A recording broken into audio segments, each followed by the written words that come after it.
రుద్రాని, రాహుల్ మాట్లాడుకున్న దగ్గరికి స్వప్న వచ్చి నాకు చాలా బాగా ఆకలేస్తుంది. జ్యూస్ ఏదైనా కలిపేసి ఇవ్వండి అనిత అంటూ ఉంటుంది. ఆ మాటలకి మమ్మీ స్వప్నకి జ్యూస్ ఇవ్వు, ఆ మాత్రం బాధ్యత లేదా, స్వప్నకి జ్యూస్ ఇవ్వు మమ్మీ అని చెప్పి అలాగా స్వప్నని మాటలో పెడుతూ ఉంటాడు రాహుల్. ఈలోగా రుద్రాని అయితే జ్యూస్లో మొత్తం మందు కలుపుతూ ఉంటుంది. స్వప్న అయితే రాహుల్తో ఇలా అంటూ ఉంటుంది, కొత్తగా వచ్చిన ఎంప్లాయీతో మిస్బిహేవ్ చేసావంట, తను చీకొట్టిందంట అని చెప్పి అంటూ ఉంటుంది.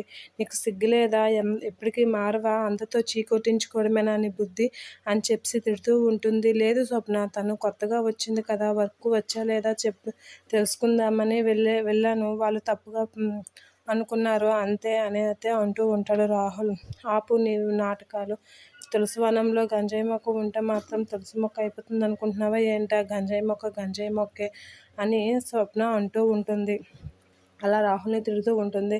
ఏంటి రాహుల్, నువ్వు ఎప్పటికీ మారవా, నువ్వు చక్కగా పని చేసుకోరా, ఎందుకురా ఈ వేషాలన్నీ అని చెప్పి రుద్రాని రాహుల్ని తిడుతూ ఉంటుంది. ఇక స్వప్న అయితే సరే స్వప్న, ఇగో ఈ జ్యూస్ తాగు అని చెప్పి రుద్రాని అయితే స్వప్నకి ఇస్తూ ఉంటుంది. అది చూసి జ్యూస్ తాగేసి అక్కడి నుంచి సరే అత్త, నాకు నాన్ చేసి పెట్టండి అంటే, పన్నీర్ బటర్ కూడా చేసి పెడతానులే, 10 నిమిషాల్లో రెడీ చేస్తాను, నువ్వు వెళ్ళు అని చెప్పి రుద్రాని అక్కడి నుంచి పంపిస్తూ ఉంటుంది. దీని పనిగా ఎంత వేగంగా ఖతం చేయాలో అమ్మ అని చెప్పి రాహుల్ రుద్రానితో అంటూ ఉంటాడు.